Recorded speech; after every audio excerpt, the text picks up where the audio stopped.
திருமண பெண்கள் ஆண்கள்கிட்ட உண்மைத்தன்மை எதிர்பார்ப்பாங்க. உண்மையாக இருக்காங்களா அப்படின்ட்டு அவங்க அடிக்கடி அது தினமும் எப்போவும் அதில் ஒரு சந்தேகம் அவங்களுக்கு இருந்துக்கிட்டே இருக்கும். உண்மையை எதிர்பார்க்குறதுல பெண்கள் ரொம்ப தீவிரமாக இருப்பாங்க. ஆண்கள் அமைதியாக உண்மைத்தன்மையை எதிர்பார்ப்பாங்க. ஒரு மனைவி தனக்கு உண்மையாக இருக்காளாங்கிறத அமைதியாகவே எதிர்பார்ப்பாங்க. அது எப்போதும் போல் அது ரெண்டு பேத்துக்கும் பொதுவானது தான். பெண்கள் மட்டும்தான் அப்படி உண்மையை உண்மையாக இருக்கணும்னு எதிர்பார்ப்பாங்க. ஆண்கள் அப்படி ரெண்டு பேருமே எதிர்பார்ப்பாங்க. பெண்கள் அது வெளிப்படையாக தெரியும். பெண்கள்கிட்ட அது வெளிப்படையாக தெரியும். ஆண்கள்கிட்ட அது ரொம்ப மறைமுகமாக இருந்துக்கிட்டு தான் இருக்கும்.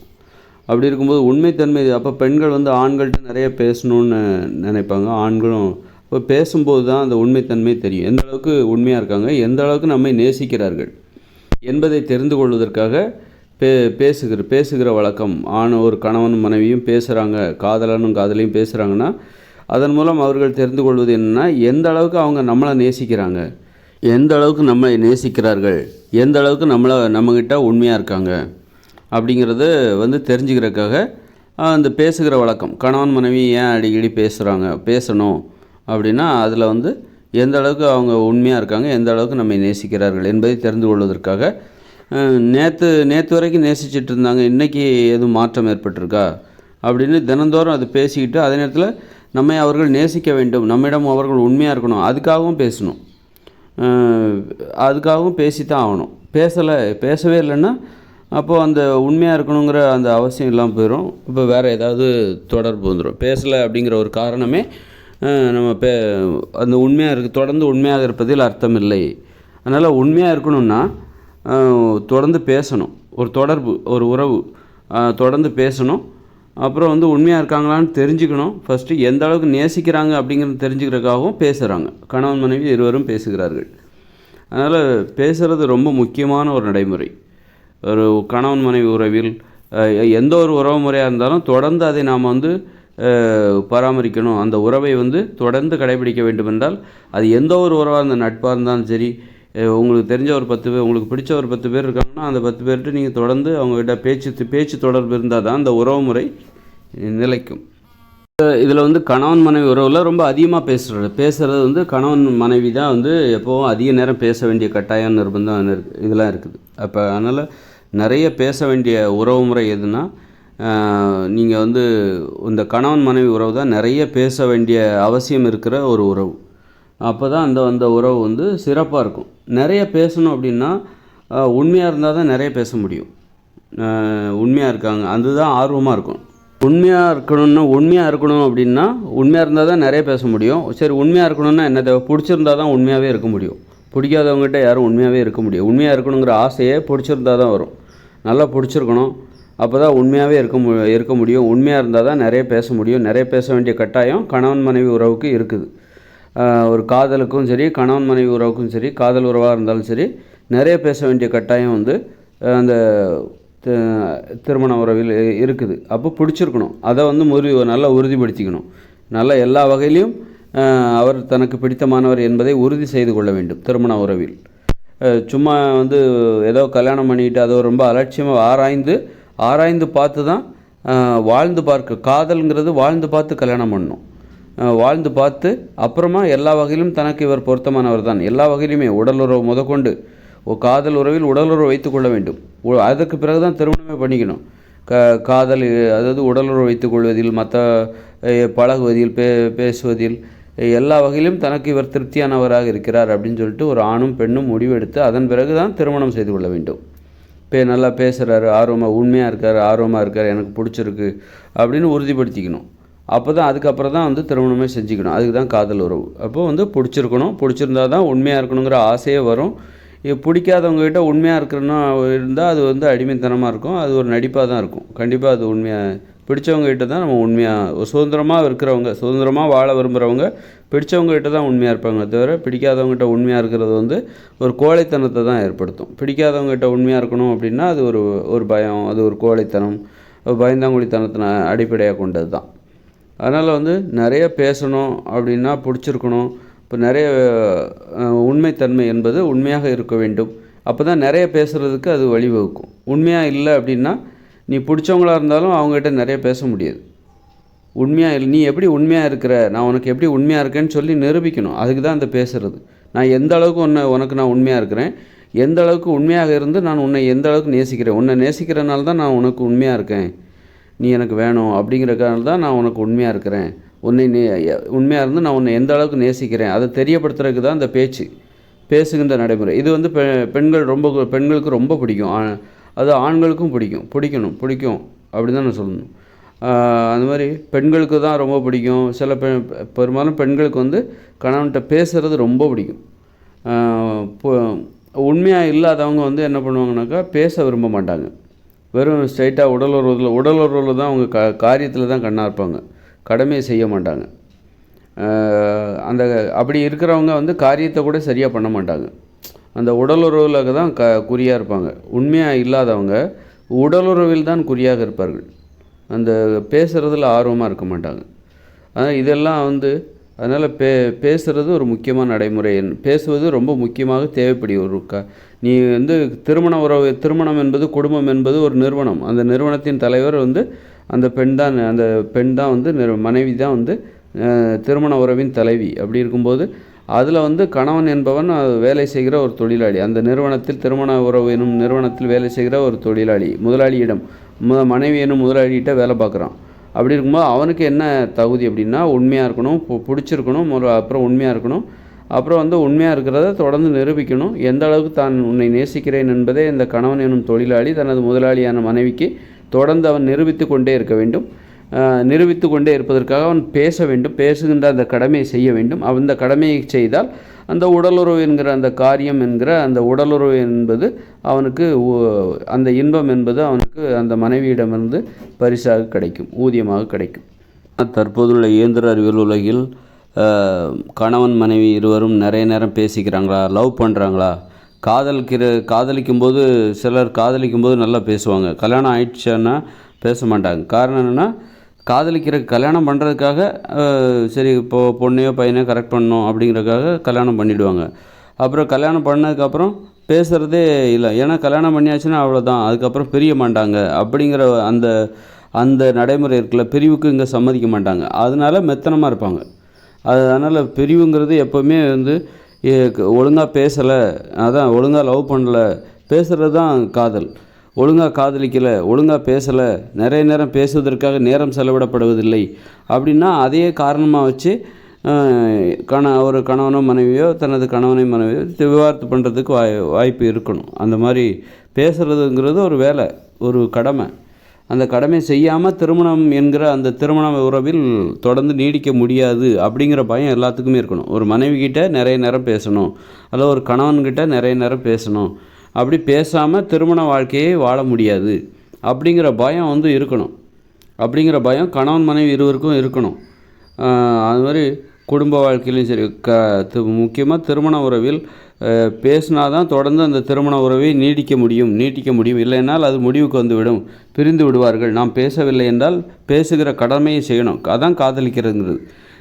நாங்கள் 2 பேரும் காதல் செய்கிறோம் என்றால் அதன் பொருள் என்ன? நாங்கள் 2 பேரும் நிறைய பேசிக்கிறோம், உண்மையாக இருக்கிறோம், பேசிக்கிறோம், என்னை எந்த அளவுக்கு நேசிக்கிறோங்கிறத ஒருவருக்கொருவர் தெரியப்படுத்துறதுக்காக நிறைய நேரம் பேசிக்கிறோம், அதுக்காக நேரம் செலவிடுகிறோம். அந்த மாதிரி அப்படி இருந்தால் தான் அந்த உறவு நீடிக்கும் அப்படிங்கிற அந்த உணர்வு இருக்கணும், அந்த பயம் இருக்கணும். இல்லையா, நீ ஒழுங்காகவே பேச மாட்டேன்றான், இவன் வந்து சரியாகவே பேச மாட்டேன்றான், உண்மையாகவே பேச மாட்டேன்றான், நிறைய பொய் சொல்கிறான், அல்லது நிறைய நேரம் பேசுவதற்காகவே நேரம் செலவழிக்கிறதில்ல, எப்போ பார்த்தாலும் தொழில்னு ஓடி போய்ட்றாப்புல அப்படிங்கிறனால எனக்கு இவரை பிடிக்கல, வேலைன்ட்டு எப்போவுமே வேலை சரியாக பணம் சம்பாதிக்கிறதுக்காக போயிடுறாரு அப்படின்னு சொல்லிட்டு அதனாலே ஒரு பெண் வந்து அந்த ஆண் மகனை விவாகரத்து செய்கிற நடைமுறைகளை நம்ம பார்க்க தான் செய்கிறோம். அதனால் பேசுகிறதுங்கிற ஒரு கடமை. காதல் செய்வது, கல்யாணம் ஆனதுக்கப்புறமும் காதலிக்கணும். காதலிக்கலையா, நீ பேசலையா, இந்த பேசுவதற்காக நேரம் செலவிடப்படவில்லையா, அப்போ நீ பேசணுங்கிற அந்த அக்கறையே இல்லை அப்படின்னா அப்போது வந்து விவாகரத்து கூட வழங்கலாம். அந்த அளவுக்கு காதல் என்பது ஒரு கடமை, பேசுவது என்பது ஒரு கடமை, திருமண உறவில் பேசுவது என்பது ஒரு கடமை. அதனால் பேசுவதற்காக நேரம் செலவழிக்கணும், காதல் வாழ்நாள் முழுதும் காதலிக்கணும். கல்யாணங்கிறது வந்து கல்யாணம்னா என்ன, காதல்னா என்னன்னே மக்களுக்கு தெரில. கல்யாணத்துக்கு முன்னாடி தான் காதலிப்பாங்க, கல்யாணத்துக்கு அப்புறம் யாரும் காதலிக்க மாட்டாங்க அப்படின்னு நினச்சிட்ருக்காங்க. காதல் எப்போவுமே இருக்குது. கல்யாணத்துக்கு அப்புறமும் நீங்கள் கல்யாணத்துக்கு அப்புறம் நீங்கள் காதலிக்க போகிறீங்க. கல்யாணத்துக்கு அப்புறம் தான் நீங்கள் உண்மையாகவே காதலிக்க போகிறீங்க. அதற்கு அப்போ கல்யாணத்துக்கு முன்னாடி காதலிச்சது எதுக்குன்னா, கல்யாணத்துக்கு அப்புறம் காதலிப்பதற்கு இவர் ஏற்றவரா என்பதை தெரிந்து கொள்வதற்காக கணவன் மனைவி இருவரும் ஒருவர் காதலித்து பார்க்கிறார்கள். கல்யாணத்துக்கு முன்னாடி காதலிக்கிறாங்களா, அந்த காதலுக்கு என்ன அர்த்தம் அப்படின்னா, கல்யாணத்துக்கு அப்புறம் காதலிப்பதற்கு இவர் ஏற்றவரா, இவன் ஏற்றவனா அல்லது இவள் ஏற்றவளா, கல்யாணத்துக்கு அப்புறம் காதலிப்பதற்காகத்தான் நம்ம கல்யாணமே பண்ணிக்கிறோம். ஏன் கல்யாணம் பண்ணிக்கிறோம்னா காதலிப்பதற்காக. காதல்னால் என்ன, நிறைய பேசணும். பேச்சு, உடலுறவு, காமம் எல்லாமே அதில் இருக்குது. காமம் காமம் அதான் உடல் உறவு, தொடுறது, முத்தமிடுறது, தடவுறது, அப்புறம் பேசுறது எல்லாமே அதில் இருக்குது. அப்போ எதுக்காக கல்யாணம் பண்ணிக்கிறாங்கன்னா காதலிப்பதற்காக. காதலில் அப்போ அந்த கடமையை ஒழுங்காக செய்யணும். முதல்ல அப்போ ஏன் திருமணத்திற்கு முன்பாக எதற்காக காதலிக்கிறாங்க? கல்யாணம் பண்ணுறது எதுக்காக? காதலிக்கிறதுக்காக கல்யாணம் பண்ணுறாங்க. அப்புறம் எதுக்கு திருமணம் பண்ணுறதுக்கு முன்னாடியே காதலிக்கிறாங்க அப்படின்னா, திருமணத்திற்கு பிறகு காதலிப்பதற்கு இவள் ஏற்றவளா அல்லது இவன் ஏற்றவனா, திருமணத்திற்கு பிறகு என்னை உண்மையாக காதலிப்பானா அல்லது இவள் தன்னை உண்மையாக காதலிப்பாளா, நல்லா பிடிச்சிருக்கா, காதலிப்பதற்கு இவர் பொருத்தமானவரா, தனக்கு பிடித்தமானவரா அப்படின்னு காதலிக்கும்போது உண்மையாக இருப்பாரா அப்படின்னு சொல்லிட்டு அப்போ தான் காதலிக்கவே முடியும். உண்மையாக இருந்தால் தான் காதலிக்கவே முடியும். அதை தெரிஞ்சுக்கிறக்காக தான் முன்கூட்டியே காதலித்து பார்க்குறாங்க. காதல்ங்கிறது கல்யாணத்துக்கு அப்புறம் நீ காதலிக்க போகிறல்ல, அதற்கு இவர் ஏற்றவரா என்பதை தெரிந்து கொள்வதற்காக கல்யாணம் செய்து கொள்வதற்கு முன்பே நீங்கள் காதலித்து பார்க்கிறீர்கள், கல்யாணம் செய்து கொண்டு பார்க்கிறீர்கள். அதுதான் அதோட அர்த்தம். அதனால் காதலில் காதல்னால் என்ன, பேசுகிறது தான். நிறைய பேசுகிறதுங்கிற ஒரு கடமை. அதில் ஆர்வம் இருக்கணும். பேசுகிறதுல ஆர்வம் இல்லை அப்படின்னா அது கண்டிப்பாக அது நல்ல காதலே கிடையாது, உண்மை காதலே இல்லை. பேசுகிறதுல ஆர்வம் இருக்கணும், எப்போவுமே பேசிக்கிட்டே இருக்கணும், பேசணும் அப்படிங்கிற எண்ணம் தான் இருக்கணும். அதுக்கு இடையில் மற்றதெல்லாம் உடலுறவு எல்லாமே அது தானாக வந்து போகும். ஆனால் நம்ம எண்ணம் என்ன இருக்கணும், ஒரு கல்யாணம் பண்ணிக்கிட்டவங்க, காதலர்கள் கல்யாணம் பண்ணிக்கிட்டவங்க என்ன பண்ணணும் அப்படின்னா, அந்த திருமண தம்பதிகள் என்ன பண்ணால் பேசுகிறதுல ஆர்வமாக இருக்கணும். பெருமையாக, அதாவது ஒரு கணவனை பெருமையாக நினைக்கிற ஒரு மனைவி தான் கணவன்கிட்ட பேசணும்னு நினைப்பேன். அது மாதிரி மனைவியை பெருமையாக நினைக்கிற ஒரு கணவன் தான் தனக்கு பொருத்தம் அப்படின்னு மனைவிட்ட பேசணும்னு நினைப்பான். அதனால் பேசுவது என்பது ஒரு அடையாளம். இவர்கள் மகிழ்ச்சியாகத்தான் வாழ்கிறார்கள், இவர்களுடைய திருமண உறவில் மகிழ்ச்சியாகத்தான் வாழ்கிறார்கள் என்பதற்கான அடையாளமே என்னென்னா, ஒரு காதலர்களாக பேசிக்கொள்கிறார்களா, திருமணம் செய்து எத்தனை வருடங்களாகியும் இவர்கள் ஒரு காதலர்களாக பேசிக்கொள்கிறார்களா, கொஞ்சி குழாவி கொண்டிருக்கிறார்களா, அதிக நேரம் பேசுவதற்காக செலவிடுகிறார்களா நேரம், அப்படி அந்த அறிகுறி இருக்குதா, அந்த அடையாளம் அங்கு இருக்கிறதா, அந்த சாட்சி அங்கு இருக்கிறதா, அப்படி இல்லையா அவர்களிடம் உண்மையான அன்பு இல்லை, அவர்களுக்கு ஒருவருக்கொருவர் அவர்களுக்கு காதலிக்கவே தெரியவில்லை, அல்லது காதலிக்கணுங்கிற அந்த ஆசையில் ஒருவருக்கொருவர் பிடித்தம் இல்லை அப்படின்னு கூட நம்ம சொல்லலாம். ரெண்டு பேருக்கும் பொருத்தம் இல்லை, பிடிக்கவும் இல்லை. அதனால் அது ஒரு பேசலை அப்படின்னாலே நீங்கள் விவாகரத்தை பண்ணிவிட்டு வேறு யாராவது நல்லா பேசுகிற ஒரு ஆளை தேர்ந்தெடுத்துக்கிட்டு நல்லா யார் இதோட சிறப்பாக நல்லா பேசுகிறாங்க அப்படின்னா அங்கே போய் கல்யாணம் பண்ணிக்கணும். அவ்வளோதான் வாழ்க்கை. விவாகரத்து பண்ணக்கூடாது, ஆச்சா பூச்சான்னு பூச்சாண்டி கட்டுறது அதெல்லாம் இல்லாமல் நமது வாழ்வதற்காக தான் இந்த நடைமுறை. விவாகரத்துலாம் நம்ம இந்த மாதிரி பிடிக்காத ஒரு வாழ்க்கை அமைஞ்சிச்சுன்னா பிடித்த வாழ்க்கையை நோக்கி நகர்வதற்கு தான் இந்த பிரிவு. பிடித்த வாழ்க்கையை நோக்கி கிடைக்கிற வரைக்கும், திருப்தியாக ஒரு வாழ்க்கை கிடைக்கிற வரைக்கும் நீங்கள் விவாகரத்து தேவைப்பட்டால் எத்தனை முறை வேண்டுமானாலும் விவாகரத்து பண்ணிக்கலாம். ஒரு மகிழ்ச்சியான வாழ்க்கைக்கு இணையானது எதுவுமே கிடையாது. மகிழ்ச்சியான வாழ்க்கையை வாழ வேண்டுமென்றால் அதற்கு துணிவு வேண்டும். அதை தேடி அலைகிற ஒரு உழைப்பும் முயற்சியும் வேண்டும்.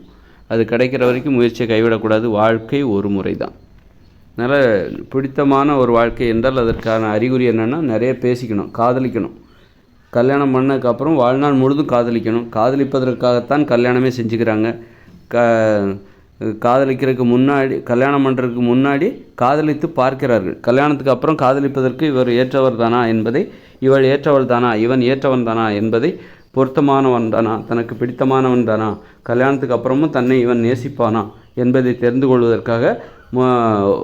கொள்வதற்கான ஒரு நுழைவுத் தேர்வு தான் இந்த காதல் என்பது. திருமணத்திற்கு முன்பாக வருகிற காதல் என்பது. திருமணத்திற்கு பின்பு அப்புறம் வாழ்நாள் முழுவதும் காதலிக்கப் போகிறார்கள். அது திருமணத்திற்கு முன்பு வாழ்நாள் காதல்ங்கிறது எப்போதுமே இருக்கும். காதலிக்கணும் அப்படின்னா சமத்துவம் இருக்கணும். சமத்துவம் இருக்கிற கல்யாணத்துக்கு முன்னாடி சமத்துவம் இருக்கும். அந்த கல்யாணத்துக்கு முன்னாடி இருக்கிற காதலில் கொஞ்சம் சமத்துவம் இருக்கும். கல்யாணம் ஆனதுக்கப்புறம் கல்யாணம் பண்ணுறதுக்காக தான் அந்த சமத்துவம்லாம், இந்த சலுகை சமத்துவத்தெல்லாம் காட்டி தான் ஒரு பொண்ணை கரெக்ட் பண்ணுறது, ஒரு பையனை கரெக்ட் பண்ணுறது. அப்புறம் நல்ல ஒரு குறிப்பாக வந்து ஆண்கள் வந்து பெண்களை கரெக்ட் பண்ணும்போது, கல்யாணம் பண்ணுறதுக்காக காதலிக்கிற காலங்களில் மட்டும்தான், கல்யாணத்துக்கு முன்னாடி வருகிற அந்த காதலில் மட்டும் சமத்துவத்தை காட்டுவாங்க, ரொம்ப முக்கியத்துவம் கொடுப்பாங்க. கல்யாணம் அப்படிங்கிற அந்த வலையற்குள்ளே மாட்டிக்கிட்டதுக்கப்புறம் கல்யாணம் ஆனதுக்கப்புறம் அந்த சமத்துவத்தெல்லாம் கொடுக்க மாட்டாங்க. அதனால தான் கல்யாணத்துக்கு முன்னாடி வரைக்கும் நல்லா காதலிப்பாங்க, நிறைய நேரம் பேசுவாங்க. கல்யாணத்துக்கு அப்புறம் பேச்சுவார்த்தையே அங்கே இருக்காது, பேசுகிறதே குறைஞ்சிரும். ஏன்னா அந்த ஒரு கல்யாணத்துக்கு அப்புறம் சமத்துவம் இருக்காது, பெண்கள் வேலைக்கு போக மாட்டாங்க, ஒரு நியாயம் இருக்காது. ஒரு நியாயம் இருக்கணும், நியாயம் இருந்தால் தான் 2 பேரும் பேச முடியும். சுயமரியாதை இருக்கணும். ஒரு மனைவின்னா அவங்க மரியாதை எதிர்பார்ப்பாங்க, அவங்க மேலே ஒரு மரியாதை இருக்கணும், ஒரு சுயமரியாதை. அதுக்கு தகுந்த மாதிரியான ஒரு வாழ்க்கை வாழணும். வந்து வேலைக்கு போகாமல் வீட்டிலே பெண்கள் இருக்கக்கூடாது. அதுமாதிரி வீட்டில் உள்ள வேலைகள் எல்லாத்தையும் பெண்கள் தான் செய்யணும்னு சொல்லிட்டு பெண்களை நிர்பந்திக்கிற அவர்களாக ஆண்கள் இருக்கக்கூடாது. இந்த மாதிரி நியாயமற்ற அநியாயங்கள் நிரம்பிய நடைமுறைகள் இந்த குடும்ப வாழ்க்கையில் இருக்கிறனால தான் ஒரு சமத்துவம் என்பது அங்கே இல்லை. பாரபட்சமான அணுகுமுறை இருக்குது. ஆண்கள் சர்வாதிகாரிகளாக இருக்கிறார்கள், பெண்களை அடிமைகளாக பார்க்கிற அந்த மனப்பான்மை அவர்கள் இருவரும் காதலிப்பதற்கு மிகப்பெரிய தடையாக இருக்கிறது. ஆண்களும் பெண்களும் அந்த கணவனும் மனைவியும் காதலிப்பதற்கு, கல்யாணத்துக்கு பிறகு காதலிப்பதற்கு அது ஒரு தடையாக இருக்கிறது. அதனால் காதலிக்கணும் அப்படின்னா அங்கே சமத்துவம் இருக்கணும், மரியாதைங்கிறது இருக்கணும். ஒரு பெண்களுக்கு மரியாதை என்பது இருக்கணும், ஆண்களுக்கும் மரியாதைங்கிறது இருக்கணும். யாரையும் ஏமாற்றக்கூடாது. ஒரு மனைவிங்கிற வேலைக்கு போகாமல் வீட்டிலே இருந்துக்கிட்டு கணவனை ஏமாற்றுகிற அந்த மனப்பான்மை, அதை வந்து ஒரு நியாயமான நடைமுறையாக கற்பிக்கின்ற அந்த மனப்பான்மை என்பது பெண்ணிடம் இருக்கக்கூடாது. அது மாதிரி அப்படி வீட்டிலே இருக்கவும் ஒரு ஆண் வந்து தனது மனைவியை அனுமதிக்கக்கூடாது. தகுந்த காரணங்கள் இல்லாமல் ஒரு பெண் வந்து வீட்டிலேயே இருந்து டிவி சீரியல் பார்க்க அனுமதிக்கக்கூடாது, வேலைக்கு கண்டிப்பாக போகணும். இந்த மாதிரி நியாயமான நடைமுறைகள் ஒரு குடும்ப அமைப்பில் இருந்தால்தான், இப்போ ஒரு குழந்தை பிறக்குது அப்படின்னா அந்த குழந்தைய வளர்க்கணும். ஒரு 5 வயசு வரைக்கும் ஒரு பெண் வந்து வீட்டில் இருக்கிறதுல ஒரு நியாயம் இருக்குது. அதுக்கப்புறமும் வாழ்நாள் முழுதும் எத்தனை பேர் உங்கள் தெருவில் பாருங்கள், நீங்கள் வசிக்கிற தெருவில் எத்தனை பெண்கள் வீட்டில் வேலைக்கு போகாமல் வீட்டிலே இருப்பாங்க பாருங்கள். இதெல்லாம் ஒரு இதுதான் வந்து காதலுக்கு எதிரானது. காதலுங்கிறது அதுக்கு ஒரு நியாயம் இருக்கணும், நியாயமான அப்போ தான் பெண்கள் மீது ஒரு மரியாதையே வரும். அப்போ தான் அவங்களுக்கு இடையில பேசுகிற அந்த நடைமுறையே, அந்த காதல் என்பது திருமணத்திற்கு பின்பும் அது கடைசி காலம் வரைக்கும் தொடரும். அதனால் எது முக்கியம்? காதல்ங்கிறது வந்து சாதாரண விஷயம் கிடையாது. அதுக்கு ரொம்ப கஷ்டப்படணும், அதுக்கு நியாயத்தை நிலைநாட்ட வேண்டும், நேர்மையாக வாழ வேண்டும், நியாயமாக வாழ வேண்டும், நேர்மையாக வாழ வேண்டும், சமத்துவம் அங்கு இருக்க வேண்டும், மரியாதை என்பது ரொம்ப அவசியம். மரியாதைங்கிறது கட்டுப்பாடு என்பது ரொம்ப அவசியம். உண்மையாக இருக்க வேண்டும், உண்மையாகவும் இருக்கணும், ஒழுக்கமாக இருக்கணும், நேசிக்கணும், பிடிச்ச வாழ்க்கை வாழணும், பிடிச்சவங்களோட வாழணும்.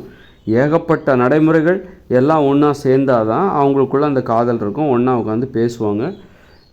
பேசுகிறதுக்காக நேரம் செலவழித்து ஆகணும், அது தன்னுடைய கடமை. அப்படி இல்லையா, பேசுகிறதுக்காக நேரமே செலவழிக்கல, எல்லாமே சரியாக இருந்து பேசுகிறதுக்காக நேரம் செலவழிக்கலைன்னா அப்போது உங்களோட வாழ்கிறதுல அர்த்தமே இல்லை அப்படின்னு சொல்லிட்டு ஒரு கணவனோ மனைவியோ விவாகரத்துக்கு விண்ணப்பிப்பது என்பது வரவேற்கக்கூடிய ஒரு விஷயந்தான்.